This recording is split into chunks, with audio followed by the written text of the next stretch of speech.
Bonsoir à tous, la BPI est ravie de vous retrouver pour cette deuxième rencontre du cycle Nous et les autres animaux, en partenariat avec le Muséum national d'histoire naturelle, Reporter et la Cité des sciences et de l'industrie. Apprendre des animaux pour préparer l'avenir, voilà un beau programme pour découvrir la diversité du vivant, son intelligence et notre capacité à nous en inspirer tout en le respectant. Nicolas Martin va orchestrer cette soirée. Il connaît bien le sujet et les invités car il a animé l'émission La méthode scientifique sur France Culture. Et il a aussi écrit un ouvrage, un recueil d'entretiens qui s'appelle La naissance du savoir, où il a rencontré plusieurs personnalités scientifiques, dont Sabrina, qui est à mes côtés. Sabrina est professeure au Muséum national d'histoire naturelle, elle est primatologue et elle a accepté d'être la conseillère scientifique de ce cycle de rencontres. Elle aurait toute sa place à la table des invités par les travaux qu'elle mène avec les chimpanzés. Je vais lui laisser la parole, mais avant, je voulais vous dire 2-3 choses importantes pour l'organisation de cette soirée. D'abord, cette soirée est enregistrée, filmée et diffusée en direct. Donc, ceux qui nous regardent sur leur écran pourront poser leurs questions dans la zone des commentaires.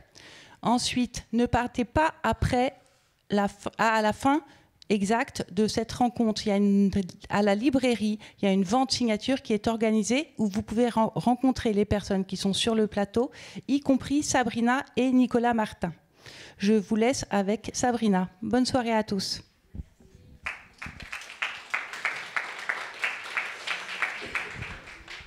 Merci beaucoup Geneviève, merci de cette superbe introduction.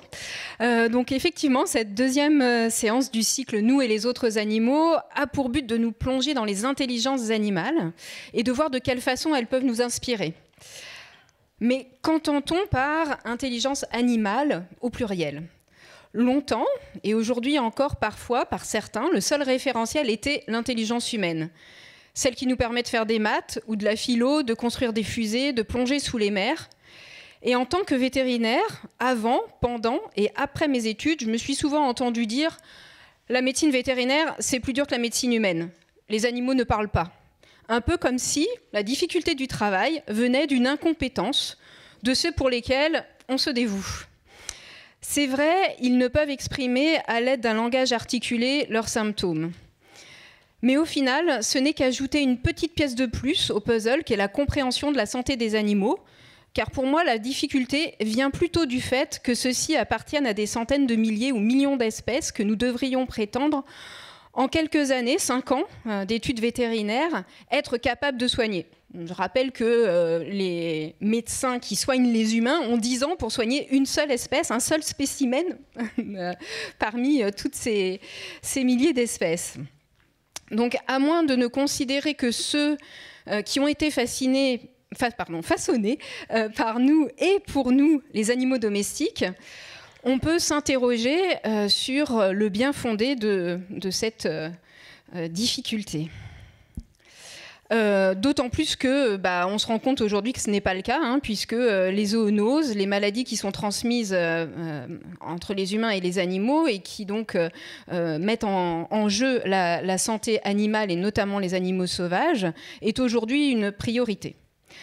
J'ai donc soigneusement suivi les cours de l'école vétérinaire, ceux notamment du professeur Dominique Grandjean qui était là à la séance précédente. Mais ensuite, je me suis dit qu'à part ces quelques animaux domestiques, les quelques milliers ou centaines de milliers d'autres semblaient très bien capables, tout à fait capables de se débrouiller sans nous. Seraient-ils capables de se soigner ? Au Congo, où j'ai fait ma thèse vétérinaire, j'ai eu l'intuition que les chimpanzés ne consommaient pas que des plantes qui nourrissent. Les villageois congolais me l'ont confirmé. Les médecins traditionnels au village utilisaient les mêmes écorces, les mêmes feuilles que les chimpanzés que je suivais. J'ai donc passé quelques 10 années supplémentaires pour confirmer cette hypothèse auprès des chimpanzés sauvages.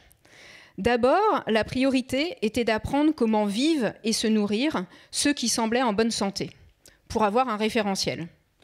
Ensuite, j'ai appris à décrypter leur comportement, leurs attitudes, ce qui semblait dénoter d'un état pathologique. Celui-ci se reposait beaucoup, buvait beaucoup, pouvait-il avoir de la fièvre? Celle-ci se levait un peu plus tard, sortait de son lit avec 1 ou 2 heures de retard, avait-elle un rhume?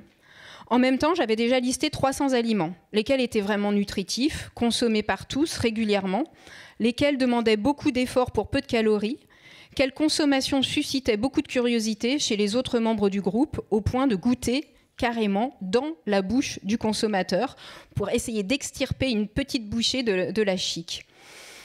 À mon tour, j'ai goûté ces plantes, noté lesquelles étaient amères, astringentes, donnaient la nausée, piquaient, et en rassemblant tous ces indices, j'ai pu collecter, étudier chimiquement plusieurs plantes, trouver des nouvelles molécules actives contre le paludisme, les cellules cancéreuses ou encore les parasites digestifs, dans cette immense forêt aux centaines de milliers d'espèces de plantes dont seuls 5% ont été étudiées pour leurs propriétés biologiques et chimiques. Et donc je confirme, les chimpanzés, si on prend le temps de les observer, de les étudier, même sans la parole, peuvent nous apprendre beaucoup sur les ressources médicinales des plantes des forêts tropicales. Mais, me rétorquera-t-on, les chimpanzés nous ressemblent. C'est vrai, ce sont nos plus proches parents. On a montré qu'ils utilisent des outils, qu'ils ont des cultures, des dialectes. Oui, comme les oiseaux, les baleines, les poulpes, et comme aussi ceux donc, qui sont beaucoup plus éloignés de nous. Et ce soir, c'est vraiment ainsi que nous l'avons souhaité avec Geneviève, avoir des intervenants qui seront guidés par l'exceptionnel Nicolas Martin, qui vont nous emmener dans des univers très lointains des nôtres. Des univers parfois relativement silencieux ou au contraire très sonores, mais qui témoignent de la diversité du vivant, des incroyables recherches qu'elles inspirent et pour lesquelles nos invités ce soir vont témoigner. Et j'espère que vous allez prendre autant de plaisir que moi à découvrir leurs travaux. Merci beaucoup. Merci Sabrina.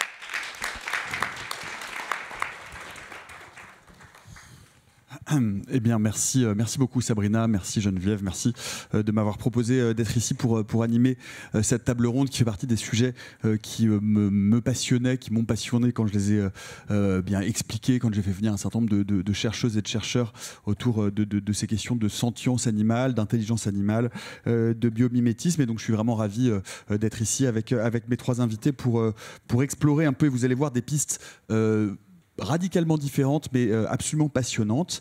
J'ai donc tout de suite à ma gauche Christine Rollard. Bonsoir Christine. Vous êtes enseignante chercheuse au Muséum national d'histoire naturelle.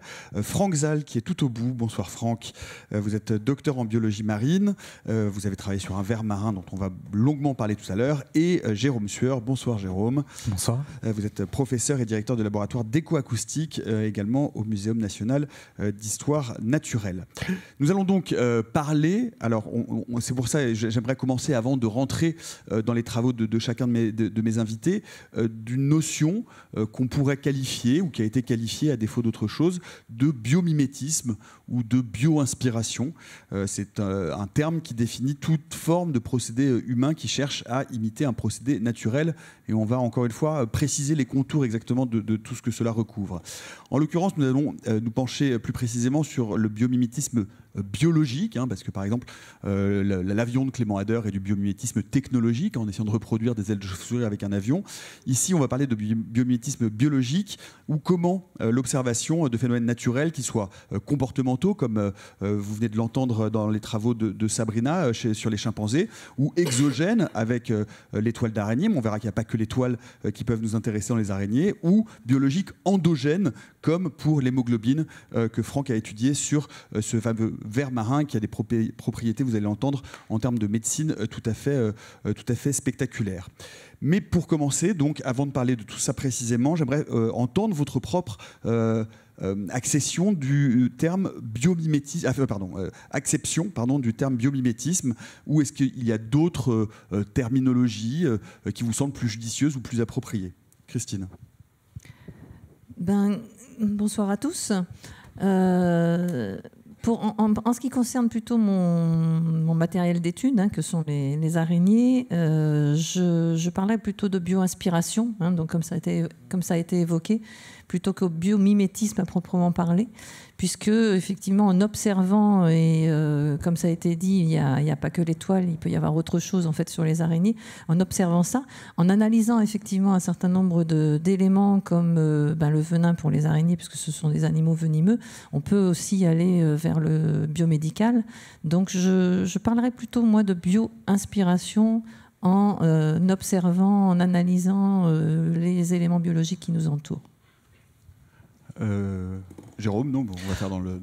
Alors, moi aussi, je suis plus pour la bio-inspiration parce qu'il n'y a pas beaucoup de biomimétisme dans ce que je fais, parce que j'étudie le comportement et l'écologie via le son. Mais j'ai beaucoup de contacts avec des musiciens qui s'inspirent des sons de la nature, des sons des animaux, des paysages sonores. Et voilà, c'est dans une acception encore plus large qui permet de connecter science et art. Franck. Moi, je dirais que dans les travaux qui nous concernent, c'est un peu les deux, en fait. Biomimétisme, bio-inspiration, bien sûr, mais biomimétisme, c'est bizarre ce que je vais vous dire, mais quand moi je vois une arénicole sur la plage, entre la marée haute et la marée basse, ça me fait penser à un bloc opératoire. Parce qu'un organe qui est déconnecté de la circulation, c'est comme mon arénicole qui est déconnecté de la marée haute. Donc, je dirais les deux. Alors, on va pas se perdre dans des arguties sur la terminologie à proprement parler. Moi, j'ai envie, alors là aussi, avant d'arriver, on va évidemment parler de vos spécialités, mais qu'est-ce qui vous a poussé, vous, dans votre parcours de recherche, à aller chercher, à vous approcher de ces domaines naturels, de cet espace, finalement, scientifique qu'on pourrait qualifier de bio-inspiration? Christine? Il y a encore beaucoup de choses à découvrir dans le monde des araignées. Donc, on est encore en train de décrire quand même la diversité qui nous entoure, la biodiversité. Mais au fur et à mesure que je rentrais, depuis maintenant une quarantaine d'années que je suis tombée dans le monde des araignées, vers ces animaux qui souvent méconnus, mal aimés et peu étudiés, au fur et à mesure, il y avait un certain nombre de capacités qui m'ont poussée à être en contact avec d'autres chercheurs. Je suis biologiste, je ne suis pas physicienne, je ne suis pas chimiste. Donc c'est aussi ça qui est intéressant en recherche, c'est de pouvoir faire des collaborations avec des domaines qui ne correspondent pas aux nôtres. Et j'ai eu des contacts du coup, par exemple avec des physiciens pour étudier la soie, hein, et puis un peu avec des chimistes pour étudier le venin par exemple. Et certains m'ont contacté aussi pour parler des formes d'étoiles par exemple, qui peuvent être reprises en architecture, qui peuvent être reprises dans d'autres systèmes. Donc il y a tout d'un coup un univers qui s'est ouvert, non seulement pour la découverte et la détermination, hein, donc des nouvelles espèces qu'on ne connaît pas encore, mais d'aller plus loin vers de la science non seulement fondamentale, mais un peu plus appliquée. Jérôme, à quel moment vous vous êtes intéressé justement à ce pan de la bioacoustique, à la captation de son, et comment est-ce que vous avez utilisé en fait une partie de ces travaux pour nourrir d'autres disciplines scientifiques? Moi, je reprends un petit peu ce que je viens de dire tout à l'heure, c'est via la musique.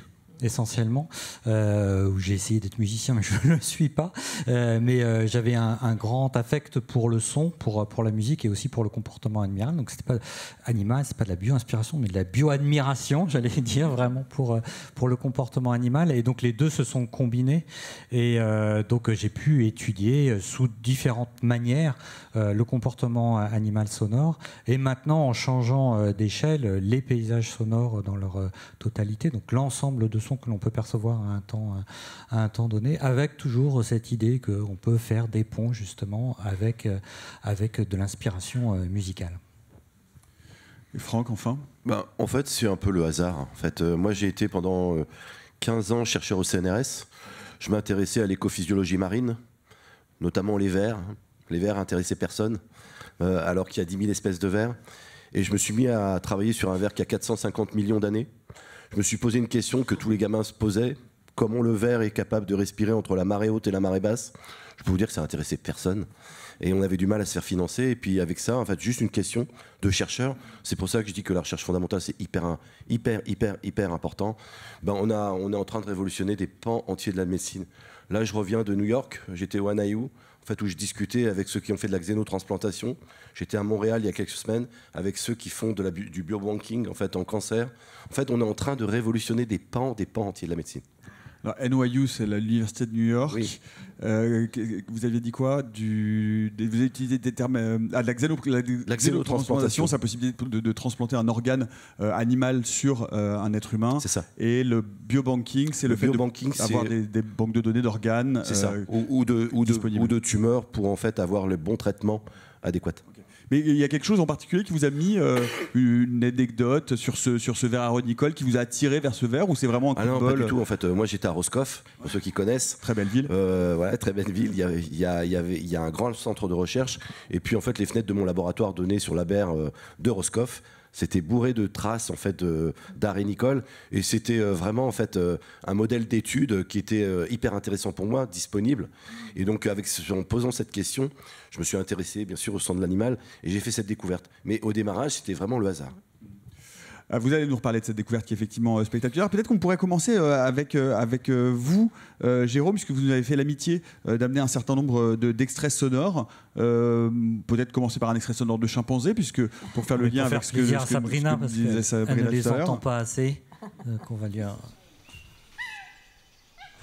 Donc en Ouganda, la station de Sibitoli qui est dirigée par Sabrina.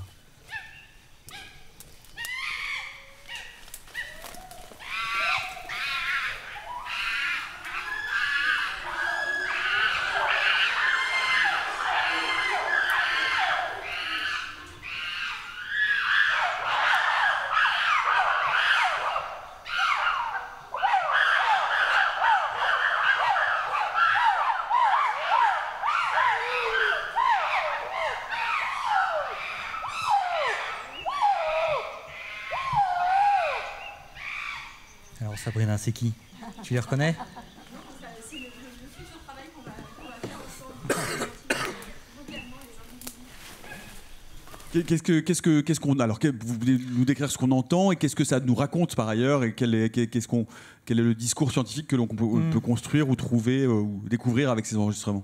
Alors là, en fait, quand on a commencé à travailler ensemble avec Sabrina, c'était pas pour des questions purement de comportement animal, de savoir ce que se disent les chimpanzés à ce moment, mais d'essayer entre guillemets, de surveiller la forêt dans laquelle ils habitent, dans laquelle ils évoluent, et d'essayer de détecter leur présence ou leur absence, qui est évidemment beaucoup plus dur à prouver, en fonction de leur position dans la forêt, et notamment aux lisières de cette forêt, lorsqu'ils sortent de la forêt et qu'ils vont piller les champs en dehors, et de savoir s'ils deviennent silencieux. Je me suis intéressé au silence, et donc là avec Sabrina, c'était une occasion de tester cela, de savoir si quand ils sortent et qu'ils vont piller, ils deviennent silencieux pour ne pas être détectés, parce que ce sont des formes de prédation où il vaut mieux pas se faire remarquer. Est-ce que vous voulez nous faire écouter un autre extrait différent dans un autre... Oui. Qu'est-ce que je pourrais vous faire écouter?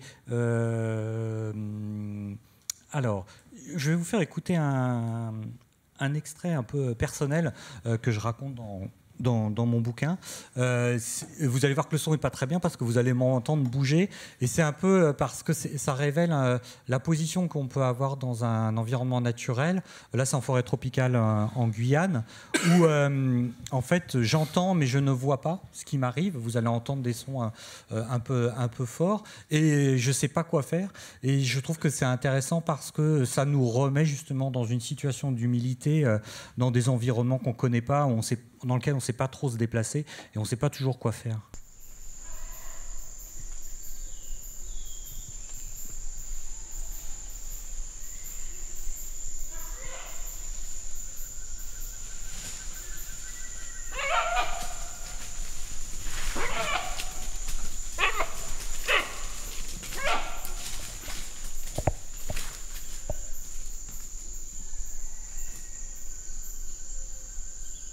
Là, je ne sais pas trop où me mettre, je sens qu'il se passe quelque chose.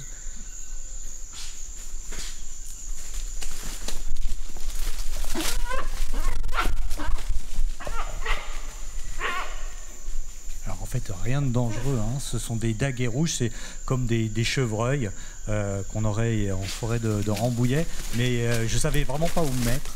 Et pour moi, c'était un moment important, justement, qui permet de se resituer dans cet environnement.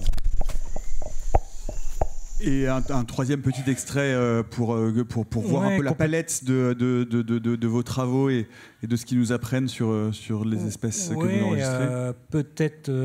Alors attendez, je trouve. Alors soit on s'en va encore loin, soit quelque chose de plus classique. Attendez, on va voir ce que c'est. Ah ouais, non, pardon, ça c'est de la pollution sonore. C'est que du bruit. Alors attendez, non, je vais vous emmener loin encore. Là, on est en Corée, à la frontière entre les deux Corées. On avait un projet en Corée du Sud pour enregistrer sur la frontière, en fait, où il y a une zone dite démilitarisée qui est en fait hyper militarisée. Et l'enregistrement permet de témoigner d'environnement sonore, d'une forme d'écologie sans être là. Donc avec des enregistreurs qui ont été placés et qui là enregistrent la nuit. Vous allez voir que c'est un enregistrement qui est pas extraordinaire, mais on entend un hibou petit duc, et vous êtes dans un endroit où personne n'est finalement. Nous n'étions pas en pleine nuit entre les deux Corées.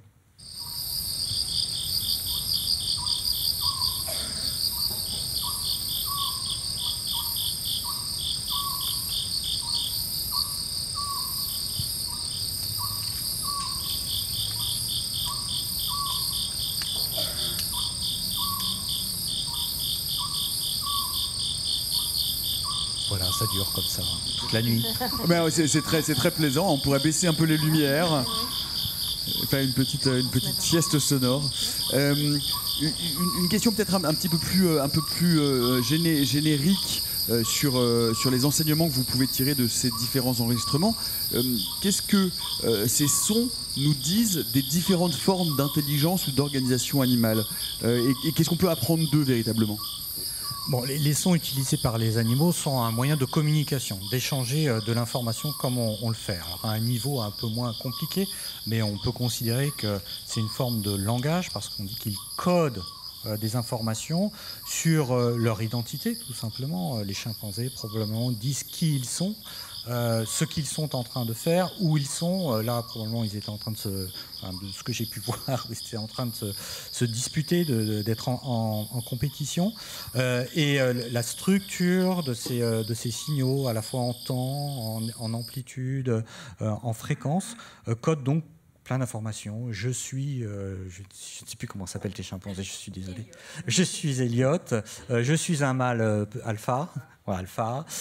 J'ai des femelles peut-être. J'ai mon territoire est ici. Je suis actif à tel moment de la journée. Je suis beau aussi. Je suis dominant.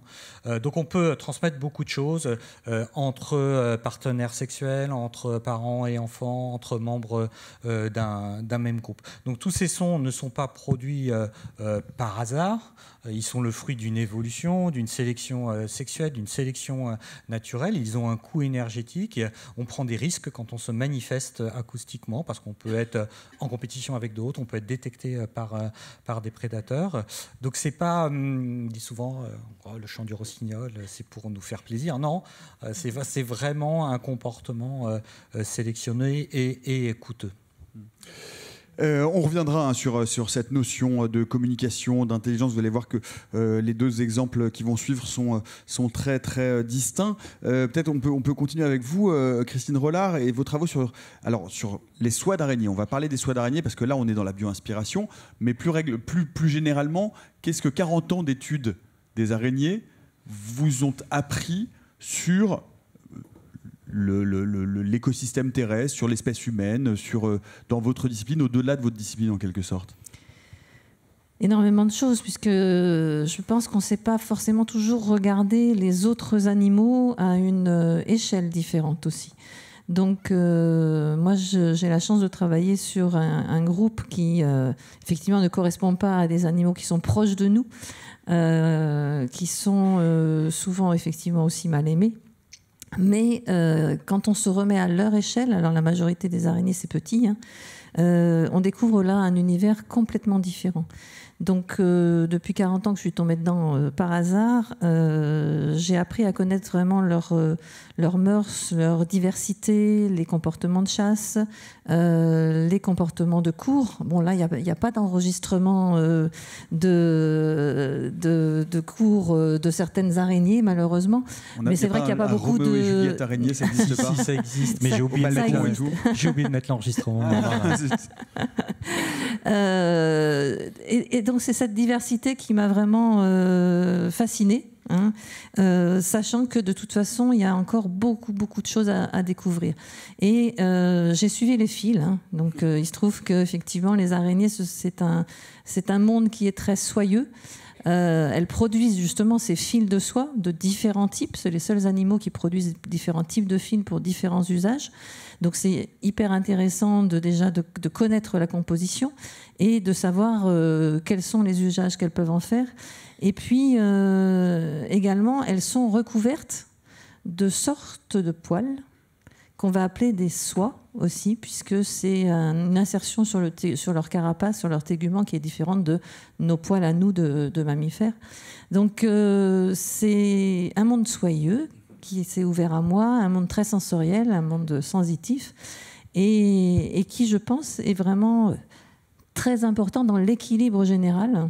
Hein, et donc c'est pour ça que justement c'est vraiment important d'aller plus loin dans cette connaissance. Et il se trouve, comme je mentionnais tout à l'heure, que ce sont des animaux qui sont aussi venimeux, puisque ce sont des prédateurs, qu'elles se servent de leur venin pour en priorité se nourrir, et que là aussi il peut y avoir des applications intéressantes au niveau médical et autres. Hein. Donc du coup c'est vraiment ça qui s'est ouvert à moi, et j'ai continué à suivre les fils soyeux des araignées. Oui, ce qu'il faut savoir, si vous ne le savez pas, c'est que la soie, alors je vais parler, vous allez évidemment préciser la chose grossière et générique que je vais dire, qui va vous révulser la scientifique qui est en vous, mais la soie d'araignée est connue pour ses propriétés d'ultra-résistance. Et ça fait de nombreuses années que des industriels, des scientifiques essayent de retrouver ce type et de créer ce type de matériau de synthèse qui soit à la fois élastique et en même temps qui soit capable de porter une charge gigantesque par rapport à sa structure et par rapport à ce qu'on considère nous comme étant une certaine finesse. Je vous laisse corriger ça avec des mots beaucoup plus précis et beaucoup plus intéressants que les généralités que je viens de dire. C'est pas mal hein, quand même, Nicolas, c'est pas mal. Mais c'est vrai qu'on s'est rendu compte depuis très longtemps que la soie d'araignée pouvait être d'une très grande résistance et d'une certaine élasticité. Alors, les physiciens parlent plutôt de ténacité hein, plutôt que de résistance, puisque c'est vraiment étirer des fils avec une force énorme pour arriver à un point de rupture. Et donc ça, c'est vraiment la ténacité qui est vraiment très importante. Donc c'est vrai qu'on avait l'habitude on a l'habitude d'avoir éventuellement des vêtements en soie hein, qui sont produits par exemple, les vers à soie. Hein, donc on a ici des cocons hein, de vers à soie. Ça fait très longtemps qu'on élève les vers à soie, qu'on récupère les cocons, qu'on file cette soie et qui nous permet justement d'avoir des vêtements en soie. Hein. C'est très pratique. On a juste à mettre les vers à soie dans des bacs et on leur donne des feuilles de mûrier en général et donc c'est pas trop contraignant. On a essayé de faire ça avec les fils de soie d'araignée puisqu'on s'est rendu compte que c'était d'une des qualités qui était peut-être beaucoup plus importante. Donc on a essayé de faire ça, en particulier les premiers élevages d'aranéiculture, donc culture d'araignées, ont eu lieu à Madagascar en 1896. Hein. Donc à Tananarive, et ils ont prélevé pour ce faire. Alors c'était un père jésuite, le père Camboué, qui a lancé cette école d'aranéiculture, et il s'était rendu compte qu'il y avait énormément de grandes araignées autour d'eux, qu'on appelle des néphiles. Donc je vous ai apporté ici un exemplaire. Donc pour la suite, vous pourrez venir voir hein, sur la table, bien évidemment, parce que c'est pas forcément évident à voir. Ce sont des araignées qui font quand même autour de 4 cm de taille de corps et qui font des énormes toiles géométriques en soie un peu jaunâtre. Donc, prélèvement de ces araignées, élevage, et on tire les fils, et il entourait ça autour d'un rouet à l'époque pour faire des pièces de tissu. Il y a eu un baldaquin de lit qui a été fait. Il y a eu des tissus de chaises à porteurs à l'époque, des gants, des écharpes, etc. Mais les élevages de ces araignées étaient beaucoup plus compliqués que les élevages de vers à soie. Et effectivement, les araignées sont cannibales, elles peuvent se manger entre elles déjà. Elles s'autorégulent, donc c'est très bien, mais il faut aussi des proies en parallèle dont elles puissent se nourrir, proies qui devaient être vivantes. Donc les élevages ont été très contraignants et en fait la rentabilité avec ces araignées n'était pas suffisante par rapport à celle du ver à soie. Et quand on regarde effectivement donc des fils de ces néphiles, donc c'est vraiment des fils jaunâtres qui sont très fins, mais très très très très très résistants. Donc on a fait des essais, puis ça s'est arrêté. Et maintenant, effectivement, il y a un certain nombre d'équipes de recherche, pas en France, mais plutôt en Allemagne, en Angleterre, qui travaillent sur la production de fils de soie par d'autres organismes. Et en particulier, les dernières expériences qui ont été faites, c'est plutôt sur des bactéries. Donc pour arriver à produire des filaments qui auraient les mêmes propriétés que celles des araignées directement. Mais c'est cette soie d'araignée. Alors déjà, j'imagine qu'il y a autant de soie d'araignée qu'il y a d'espèces. Alors, pas en tout à fait, fait, non, pas c'est tout à peu à près fait. la même chose.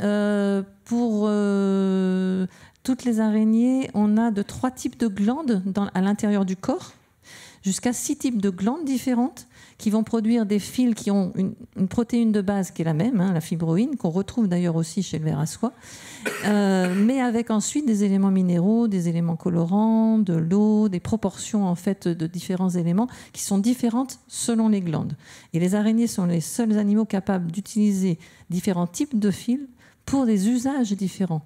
Le fil de rappel ne va pas être le même que le fil qui va emmailloter les proies, par exemple, ou les fils qui vont entourer les œufs quand les femelles vont pondre leurs œufs, qui sont toujours entourés de fils de soie, ou les points d'accroche. Quand vous voyez une araignée qui fait un petit point d'accroche et ensuite elle a son fil de rappel, le point d'accroche ou le fil de rappel ne sont pas issus des mêmes glandes. Donc c'est vraiment des usines à soie, et selon les espèces et selon qu'elles font des toiles pièges pour capturer leur proie ou pas, c'est de 3 types de glandes à 6 types de glandes différentes. Mais ça sera les mêmes qu'on va retrouver chez les espèces d'araignées. Et un dernier mot peut-être avant de passer au ver arénicole.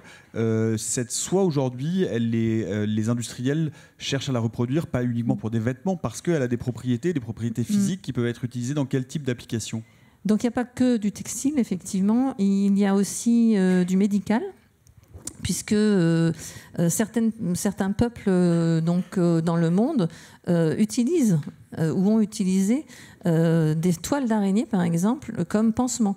Donc en récupérant des toiles et des fils, donc en s'appliquant ça sur des plaies, c'est quelque chose qui permet justement d'arrêter les saignements, et donc c'était style un peu antibiotique, on va dire. Et puis il y a aussi ces propriétés de fils de suture. Donc qui peuvent être utilisés justement aussi au niveau médical comme fils de suture vu leur résistance, et ça s'autodétruit, donc il y a des propriétés intéressantes. Et puis également des fibres optiques, donc du coup il y a aussi des applications envisagées pour les fibres optiques. Donc vous voyez qu'il y a quand même des applications énormes, donc qui sont en train d'être testées plutôt que traitées à l'heure actuelle. Est-ce que vous avez quand même, Jérôme, des sons d'araignées ? Ça existe ? J'ai pensé en arrivant, en voyant Christine. Et ben voilà. Parce que sinon, je pense pas aux araignées. Qu'est-ce qu'on peut obtenir comme type de son d'araignée ? Peu. On en parlait un petit peu. Oui. Il y a peu de communication sonore, mais il y a des araignées loups. Oui. Qui font des sons. Celles qui courent au sol. Voilà, qui courent au sol et qui, sur la litière sèche, vont faire vibrer leur abdomen, et on peut les entendre. Moi, je ne les ai pas encore entendus. Je projette de les enregistrer cette année avec Marc Namblard, un audio naturaliste, mais c'est assez rare. Sinon, elles communiquent quand même beaucoup par vibration à travers leurs toiles, celles qui ont des toiles. Des vibrations, des tiraillements. Rencontre des partenaires sexuels, détection de la proie. Oui, tout à fait. Elles elles vivent quand même dans un monde sensoriel, mécanique aussi. Oui, parce que les soies sont mécanoréceptrices et chimioréceptrices sur le corps. Donc effectivement, au niveau mécanique, elles ressentent toutes les vibrations. Et en plus, certaines sont équipées d'organes stridulatoires. Donc on en parlait avec Jérôme tout à l'heure. Et donc d'organes de stridulation. Alors c'est pas forcément audible à l'oreille humaine, bien évidemment, mais il y a un certain nombre d'espèces qui ont Vous allez sur justement Internet, vous mettez, alors c'est peut-être Jumping Spiders en anglais. Oui. Vous araignées verrez des sauteuses. danses d'araignées incroyables. Elles sont colorées, elles lèvent les pattes. Enfin, c'est de la percussion. Déjà, c'est extraordinaire. Allez voir ça, c'est vraiment des superbes parades sexuelles d'araignées. Voilà. Franck, donc on va revenir à votre arrêt Nicolas Marina. Donc vous nous avez expliqué comment vous l'avez pris comme sujet d'étude. À quel moment, qu'est-ce que vous avez cherché en fait sur ce verre, et à quel moment vous avez fait cette découverte des propriétés surprenantes de son hémoglobine, comme vous allez nous le raconter. Alors, je ne sais pas si on peut voir voilà. Donc en fait, moi j'ai toujours été intéressé par la biologie marine et surtout par les environnements extrêmes.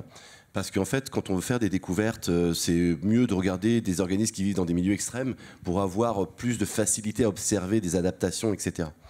Et j'ai eu la chance, en fait, moi, d'aller plonger dans les abysses, donc avec le Nautile, l'Alvin, en fait, à 4500 mètres de fond, au niveau des sources hydrothermales profondes, et pour travailler sur des vers géants qui font 3 à 4 mètres de haut. Et puis, je me suis intéressé, donc ils vivaient dans un environnement complètement toxique, donc notamment d'hydrogène sulfuré, donc j'ai décrit pas mal de choses. Et puis, en fait, moi, ce qui m'intéressait, c'était de travailler sur le vivant. Et donc, quand j'étais au large des Galapagos, quand je remballais mon laboratoire, en fait, sur un bateau, j'étais obligé de congeler mes animaux. Et je revenais à Roscoff faire de la biochimie et ça m'intéressait pas trop. Et donc il fallait en fait trouver un organisme de référence. Et l'organisme de référence, ça a été l'arrêt Nicole. Donc parce qu'il y en a énormément. Et ça a été en fait vraiment une question basique en fait au démarrage. Comment ça respire? Et j'ai bien aimé en fait, Christine, en fait, ce que vous avez dit en fait sur la transversalité. Quand j'ai découvert cette molécule, alors je sais pas si on peut passer les slides. Je sais pas comment ça fonctionne. Enfin, on fait en terre. Donc, en fait, quand j'ai découvert en fait cette molécule chez ce ver marin, c'était une molécule d'hémoglobine extracellulaire. Et là, alors, on me croyait pas. J'avais pas pu trouver une hémoglobine extracellulaire. Alors, précisez-nous pourquoi c'est incroyable une hémoglobine extracellulaire. Qu'est-ce que c'est déjà? Rappelez ce que c'est que l'hémoglobine. Parce que ici, dans cette salle, on a tous du sang. Vous avez tous une protéine qui lie l'oxygène, qui est une hémoglobine. Et chez nous, en fait, elle est incluse dans des globules rouges. Ces globules rouges, en fait, vont enfermer ces hémoglobines. Et donc, c'était pas possible d'avoir trouvé une hémoglobine qui est hors des globules rouges. Et là, je me fais convoquer en fait par un groupe savant qui s'appelle le Club du Globule Rouge. Et donc, on me dit, c'est pas possible, nous, on est le Club du Globule Rouge, donc tout est dans un globule rouge. Et donc, je me retrouve en fait dans un amphi un samedi matin. Et donc, je parle de ce que j'avais trouvé, tout le monde rigolait au démarrage. Et puis, à la fin, ils viennent me voir, ils me disent, c'est pas possible, vous n'avez pas trouvé ça. Nous, on cherche ça depuis plus de 40 ans pour faire un substitut sanguin universel. Et moi, naïvement, je dis, en plus, il y en a plein sur les plages de Bretagne. et en fait, c'est comme ça que c'est né. En fait. Et je trouve que la recherche, elle devrait se nourrir de la transversalité. Et en fait, donc, on peut être super chercheur dans son laboratoire, faire des publications dans Nature, dans Science, et j'en passe, mais pas vraiment innover, en fait. Et je trouve que l'innovation, c'est vraiment, en fait, à la croisée, en fait, des sciences. Et donc, j'ai trouvé cette molécule. Et donc, avec cette molécule, aujourd'hui, on fait un tas de choses. Et donc, notamment, c'est un analogue au culoglobulaire. Le culoglobulaire, c'est une poche de sang qui fait 450 millilitres. Dessus, il y a un typage sanguin, A, B, O, résus positif ou négatif. En fait, c'est beaucoup plus compliqué que ça, puisqu'il y a 300 groupes sanguins différents. Et donc, moi, j'ai trouvé une molécule qui n'a pas de groupe sanguin et qui est utilisée aujourd'hui, alors c'est plus un rêve, c'est utilisé aujourd'hui dans les hôpitaux pour la transplantation. Donc vous avez ici un monsieur, alors différents types de transplantations, les organes solides, ça peut être des reins, des cœurs, etc. Mais on a fait des greffes de bras, des greffes de face, et puis en fait on a différentes applications sur l'utilisation de cette molécule dans des plaies. Et donc vous parliez de pansement, et donc aujourd'hui on a un pansement qui s'appelle Healing. Il a fait beaucoup parler de lui il y a un an parce qu'on a traité une personne qui était brûlée à plus de 85%, et cette personne est sortie de l'hôpital au bout de 3 mois contre toute attente. Et donc en fait ce produit-là est en train de diffuser dans le monde entier. Et donc, au démarrage, c'était ça, c'était juste la curiosité d'un chercheur, et puis l'intérêt d'aller voir d'autres spécialités. C'est intéressant parce que je vais vous donner la parole tout de suite, Christine, mais c'est vraiment dans la biomimétique, l'une des définitions, elles sont nombreuses, que j'ai trouvées, que je ne vous ai pas lues parce qu'on avait su en parler, c'est la biomimétique est un processus créatif interdisciplinaire entre la biologie et la technique, dont le but est de résoudre des problèmes anthropocentriques par l'abstraction, le transfert et l'application de connaissances issues des modèles biologiques. Mais Christine, vous vouliez réagir? Non, pas du tout. Moi, je peux réagir sur l'interdisciplinarité, la transdisciplinarité, la multidisciplinarité. On nous a un peu bassiné avec ça. C'était juste conforté, mais ça. On nous a un peu forcé, et il faut dire que c'est vraiment une bonne chose. C'est vrai qu'on a tout intérêt à aller voir ailleurs, à aller écouter ailleurs. C'est vrai que dans ce que je fais, moi, c'est par essence, c'est interdisciplinaire parce que c'est de la physique, c'est de l'écologie, c'est du comportement animal. Maintenant, on va plus loin en connectant avec les arts. Là, pour moi, pour la musique, je ne sais pas si toi, tu as d'autres applications, par transferts vers la littérature. Oui, c'est vraiment... C'est que du bonheur finalement pour nous. C'est l'art et les sciences en fait. Et j'ai été régulièrement contactée aussi par des artistes, bien évidemment, qui sont inspirés par soit les fils, donc pour récupérer quelque chose qui leur permette de faire des tissages déjà, et puis la structure des toiles. Donc la forme des toiles qui peut être très variée, parce qu'on a souvent l'image d'une toile géométriques régulières pour les araignées. Elles font des toiles en nappe, elles font des toiles en tube, elles font des toiles en réseau, elles font des toiles en chapiteau. Et donc il y a par exemple le stade olympique de Munich qui a une forme particulière et qui correspond à une inspiration par rapport à des toiles particulières d'araignées. Thomas Saraceno. Et Thomas Saraceno a fait... Qui fait du son aussi avec, à travers... il fait à la fois justement la récupération des toiles et voilà, ces choses assez poétiques autour des toiles et les vibrations qu'il peut y avoir. Donc l'art et la science, c'est vraiment très important aussi.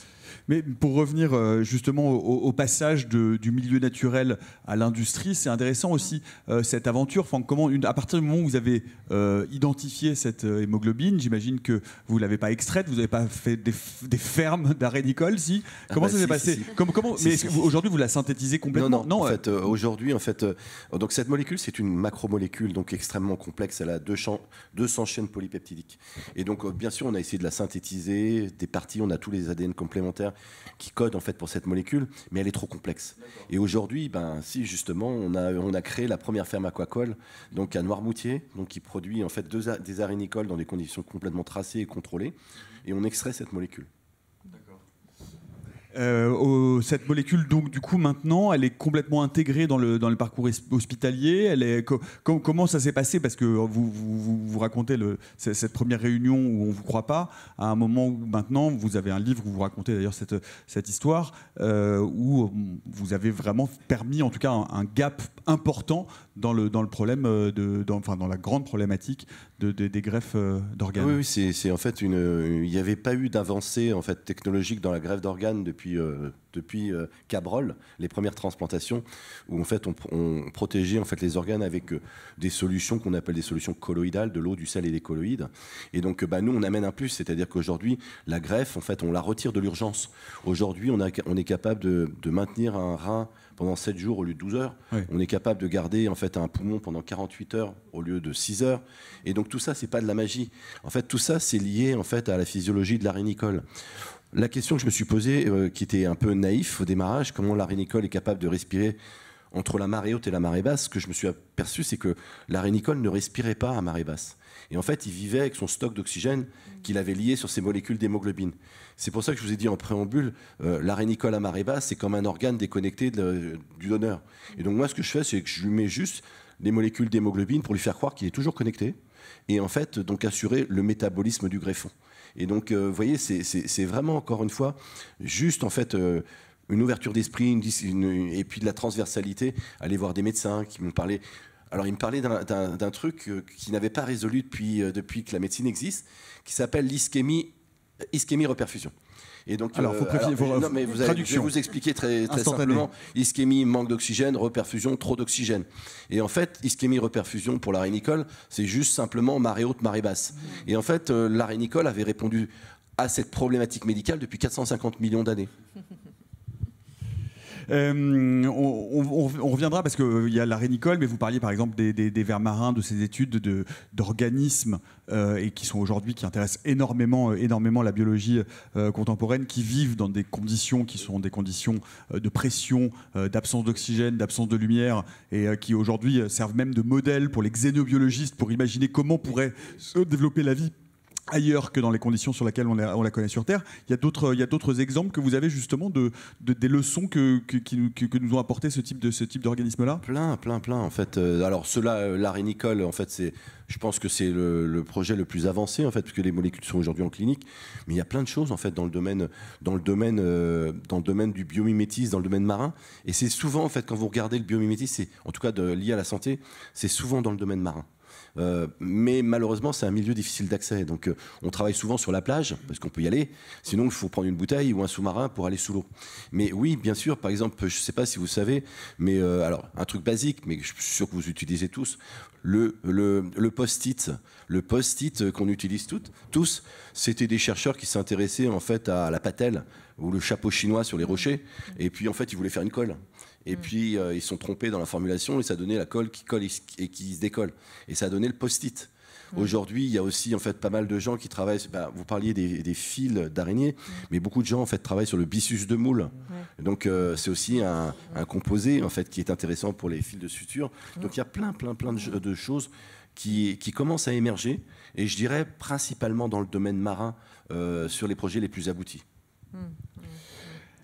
Christine, on a parlé des soies. Vous avez évoqué tout à l'heure un autre élément important de l'araignée qui fait qu'on aime ces arthropodes d'amour, c'est le venin. Oui, parce qu'on mélange souvent le terme de venimeux et dangereux pour l'humain. Voilà, c'est ça. Venimeux égale je possède du venin. Et elles en ont effectivement besoin, surtout pour se nourrir, éventuellement pour se défendre. Mais nous n'avons jamais été les proies des araignées. Et effectivement, le venin n'est pas en quantité suffisante en général. Si les araignées se défendent, elles n'attaquent jamais l'humain, elles ne savent pas ce que nous sommes. Mais en tout cas, il n'y a pas une quantité suffisante pour arriver à tuer un humain, contrairement à ce qui est dit dans beaucoup de journaux ou Internet. Aucune araignée n'est mortelle à proprement parler. Donc c'est vrai que c'est quelque chose qui fait peur. Voilà. Mais effectivement, le venin quand même est quelque chose de très intéressant aussi à étudier, puisque on a trouvé un certain nombre de toxines, de molécules qui pourraient vraiment être très intéressantes. Alors, je ne suis pas chimiste moi-même, mais on évoquait tout à l'heure du coup une collègue qui a travaillé à l'université de Paris 6 pendant des années, qui au départ faisait des observations en physiologie sur la croissance d'un certain nombre d'espèces de mygales, et qui ensuite, effectivement, a travaillé aussi avec des chimistes en faisant des extractions de venin pour découvrir les différents composants et qui pourraient être utilisés pour des insecticides naturels, pour soigner certaines maladies comme l'épilepsie, etc. Alors grosso modo, c'est quelque chose qui est mis en place depuis quand même pas mal d'années, mais grosso modo sur les plus de 52 400 espèces d'araignées qui ont été décrites à l'heure actuelle, et on pense qu'il y en a encore autant, si ce n'est pas 10 fois plus, à décrire. Donc vous voyez qu'on est encore à la recherche fondamentale de description. Il y a seulement 200 à 300 espèces dont on a étudié le venin. Et on s'est rendu compte que chaque espèce avait un venin avec des composants différents, donc qui pourraient être effectivement très intéressantes. Alors on s'est surtout basé, bien sûr, sur des espèces qui au départ avaient quelquefois... Alors, ce n'est pas des problèmes de santé humaine, puisque pour les araignées, on n'a pas la même chose que pour des serpents, par exemple, ou les moustiques avec les maladies transmises par les moustiques. Mais dans certains cas, on a étudié les grosses araignées, et puis quelques-unes qu'on évoque régulièrement pour la dangerosité, même s'il faut largement la diminuer, je pense que vous l'avez compris.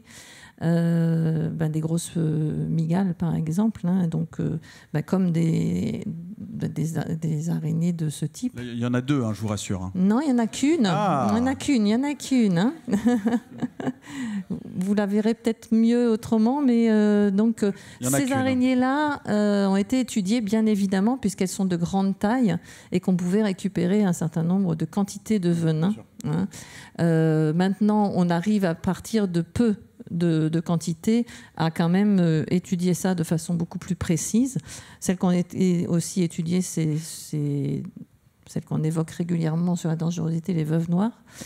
Et puis, Pourquoi les veuves noires, elles ont un venin très puissant et elles peuvent capturer des proies beaucoup plus grosses qu'elles, en masse. Et elles ont en particulier certains éléments qui sont des mammotoxines, puisqu'elles peuvent attaquer aussi des micro-mammifères. Donc elles sont souvent évoquées et elles font peur pour ça. Mais on est quand même un énorme mammifère. Hein, donc effectivement, c'est ce que je disais tout à l'heure, les quantités de venin ne sont pas suffisantes pour nous tuer. Donc effectivement, celles-ci aussi ont été étudiées. Pour tuer un hippopotame, oui, mais pas un être humain. Même pas un hippopotame. Bon. On va pas tarder, parce que oui, le temps file, à vous donner la parole. Peut-être, est-ce que Jérôme, il y a d'autres sons que tu voudrais nous faire écouter qui pourraient compléter un peu notre conversation ou si j'arrive à les lire. Alors attendez, si je trouve. Moi, j'ai trouvé, pendant que tu cherches, j'ai trouvé plein d'exemples intéressants. Oui. Le stylet du puceron possède des propriétés très intéressantes quand elles sont appliquées au cathéter, parce que contrairement aux autres stylets et aux autres dards, il peut vraiment tourner absolument dans tous les sens. Il est extrêmement souple. Voilà, vous avez vu passer cette étude, ça vous dit quelque chose? Pas du tout. Il y a, alors, si on va plus dans le côté de la technique, il y a des insectes qui inspirent aujourd'hui des micro-robots, deux machines qui ont été construites de 8,5 et 22 micromètres, donc c'est des très très petits robots qui ont été conçus par des chercheurs américains en matériaux à mémoire de forme et qui peuvent se déplacer sans moteur ni batterie, mais grâce à la chaleur d'un courant électrique. Il y a quelques modèles aussi au niveau robotique sur les araignées qui commencent à être faits. Oui, aussi, et par rapport aussi au déplacement. Hein. Donc on a aussi des observations et des collègues qui travaillent en anatomie comparée sur le déplacement d'un certain nombre de groupes, justement, et ça peut être aussi intéressant. Je peux vous raconter une petite anecdote d'une recherche. Toujours les anecdotes. Anecdote d'une recherche qui paraît complètement un peu idiote. J'étais en Angleterre, on a décrit le champ acoustique d'une mouche en vol. Avec des micros qui tournaient autour, et on s'est aperçu que c'était pas homogène, etc. Et ça sert maintenant de référence pour de l'aérodynamisme, pour des petits drones, etc. Voilà. Vraiment en vrac, quelques exemples aussi que je trouve intéressants. Les abeilles et certains insectes s'orientent à l'aide de la polarisation de la lumière, grâce à leurs yeux à facettes. En s'inspirant de ce comportement particulier, des chercheurs de l'université d'Édimbourg ont développé un nouveau type de boussole qui peut remplacer les boussoles traditionnelles.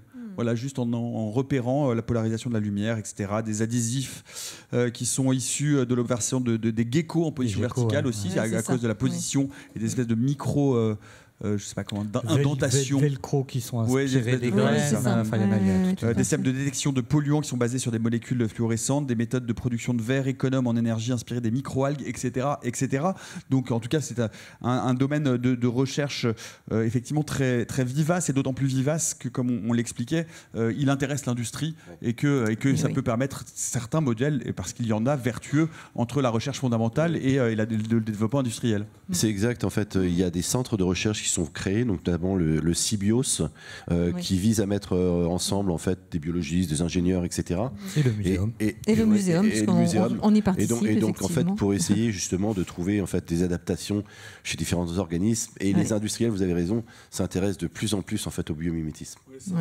Le muséum est copilote justement d'un projet qui s'appelle Biomig, avec le CIBIOS, ça veut dire Centre d'études et d'expertise en biomimétisme, et Eura Materials, avec pour objectif de créer un réseau entre découvreurs, inventeurs, réalisateurs et trices pour la mise au point de biomatériaux innovants, durables, tout en valorisant les collections et la recherche du muséum.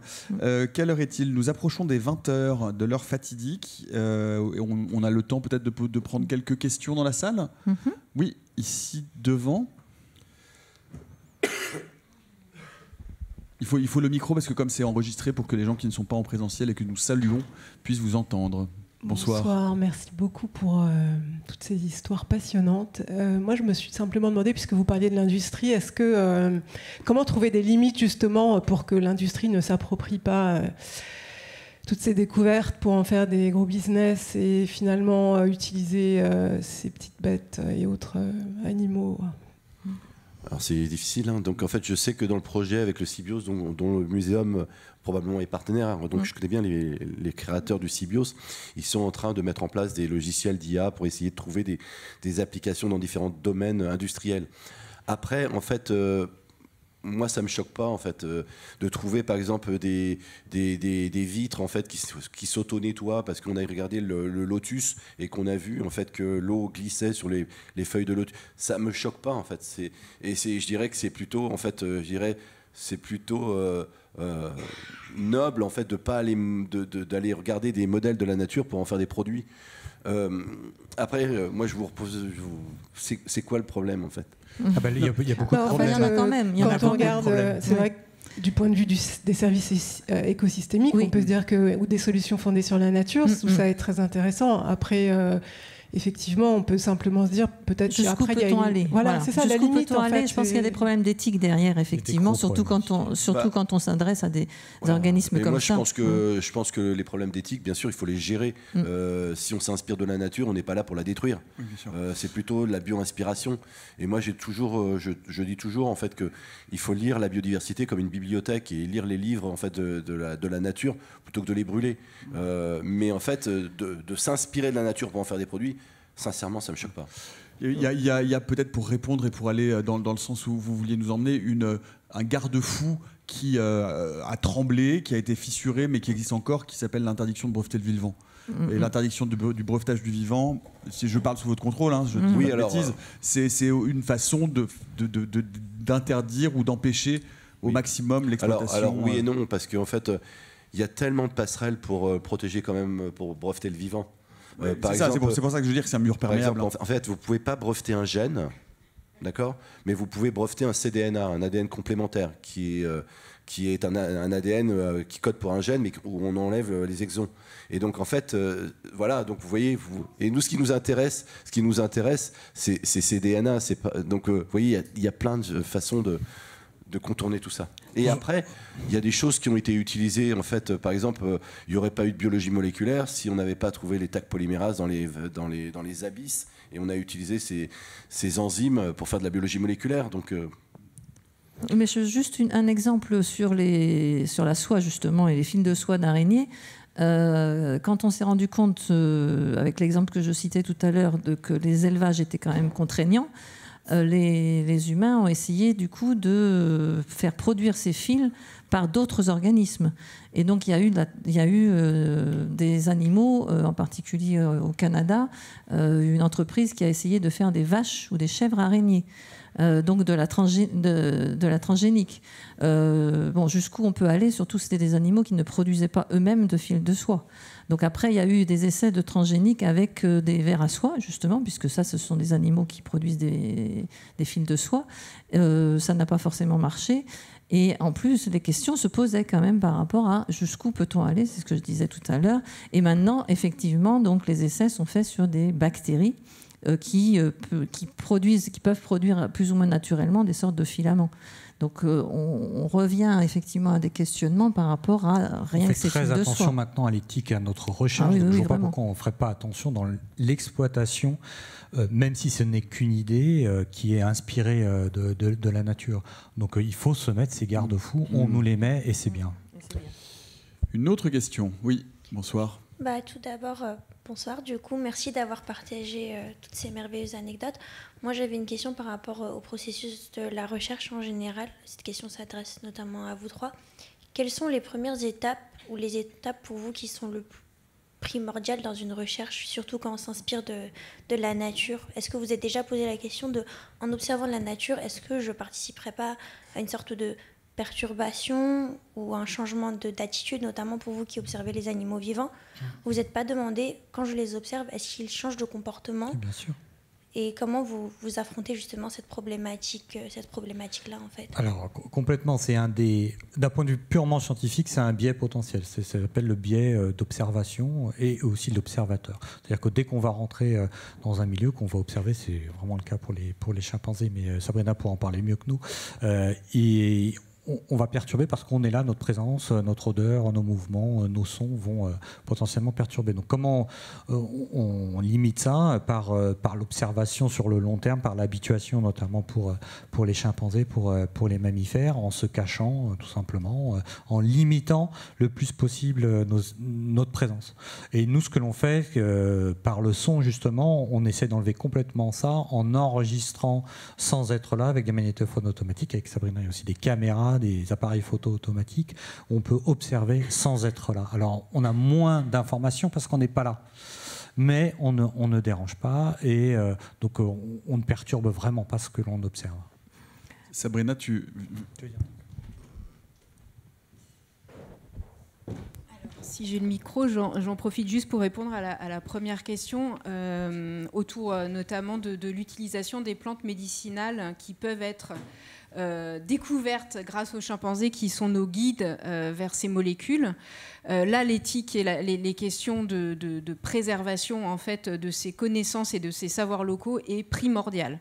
Et donc la première étape, c'est vraiment de rédiger des accords de collaboration et de s'assurer que les communautés locales et les peuples qui vivent à proximité des chimpanzés et qui utilisent aussi ces ressources médicinales puissent bénéficier des avantages qui pourraient être obtenus par des laboratoires dans les pays du Nord et donc que ces brevets n'appartiennent pas aux laboratoires des pays du Nord, mais bien aux pays dans lesquels les découvertes ont été faites. Et donc pour ça, c'est vraiment important d'inclure toujours des chercheurs des pays avec lesquels on travaille et que sur les accords de collaboration soient bien précisés justement les assistants qui travaillent sur les projets. Donc pour moi, la question éthique est vraiment capitale, comme le fait d'essayer de synthétiser et de surtout ne pas aller prélever les arbres pour les couper et avoir les molécules.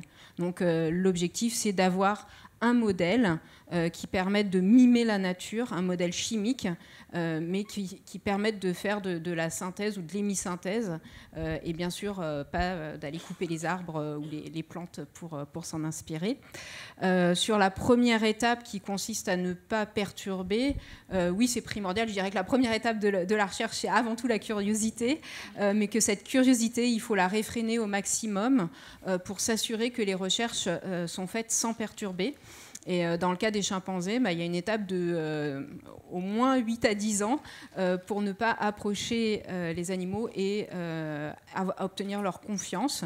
Donc ne jamais utiliser par exemple d'appât ou d'aliments pour pouvoir les approcher, mais être le plus neutre possible dans l'environnement. D'ailleurs, Geneviève a écrit un petit article à ce sujet sur le temps qu'il faut pour approcher les animaux, le temps qu'il faut pour être humble, comme le disait Jérôme, et donc faire en sorte de perturber le moins possible. Et aujourd'hui, tous ces enregistreurs passifs, notamment l'écho-acoustique et également les caméras trappes, sont vraiment les pièges à détection de présence sont vraiment des outils importants. Quand Jérôme parlait du fait qu'on a enregistré à la lisière du parc, si on était là, en fait, on encourageait les chimpanzés à aller piller parce qu'aujourd'hui qu'on les a habitués, ils ont confiance en nous et si on les suit à la lisière, dans ces cas-là, ils se sentent comme protégés par notre présence envers d'autres humains qui sont plus dangereux. Et donc là, l'idée, c'est vraiment de remplacer notre présence par des enregistrements ou donc vidéo ou sonores. Voilà. Alors c'est vrai que par rapport à cette question, moi je ne suis pas du tout à la même échelle par rapport aux organismes que j'étudie, que sont les araignées. Et comme je le disais au tout début, on n'est pas dans le même monde et à la même échelle. Néanmoins, quand on veut faire des observations, il faut rester tranquille dans un endroit. On n'est pas perçu par les araignées. De toute façon, on n'est rien dans le monde des araignées, un support éventuel. Et donc quand on reste tranquille, et donc quelquefois justement je fais ça aussi dans mes stages ou dans mes animations, on reste tranquille à un endroit. Et là, on en voit énormément. Et comme on est partie intégrante de l'environnement, elles ne nous perçoivent pas, elles ne nous sentent pas, elles n'ont pas de reconnaissance de ce que nous sommes. Il peut y avoir des observations qui peuvent être intéressantes là aussi. Encore quelques questions. On a quelques minutes. Oui, monsieur au fond.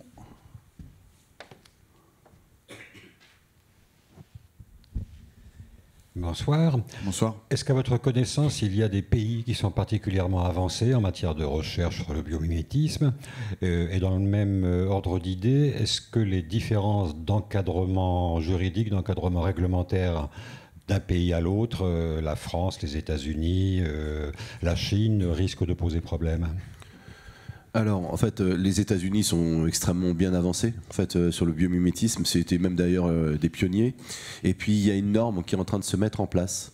Alors, j'ai plus le numéro de la norme, ISO quelque chose, qui va mettre en fait un guideline en fait autour du fait de travailler sur du biomimétisme. Et ça, je sais que le CBio c'est extrêmement actif là-dessus. Une dernière question peut-être. Une fois.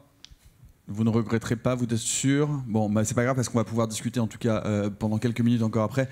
Merci beaucoup à tous les trois. Merci à vous d'être venus aussi nombreuses et aussi nombreux. Geneviève va vous redire un mot pour la suite et pour la prochaine conférence. Oui, merci beaucoup en tout cas pour cet échange qui a été très vivifiant et qui approche des enjeux d'actualité, de société, d'écologie, de biodiversité qui nous intéressent au plus haut point. Je voulais vous donner rendez-vous le 2 décembre à 19h pour la prochaine et dernière rencontre de ce cycle, Nous et les autres animaux. Cette rencontre portera sur le droit de l'environnement et des animaux, comment les réconcilier, avec Gilles Boeuf, Nadia Belaïdi, Émilie Dardenne, et cette séance sera modérée par Alexandra Delbo.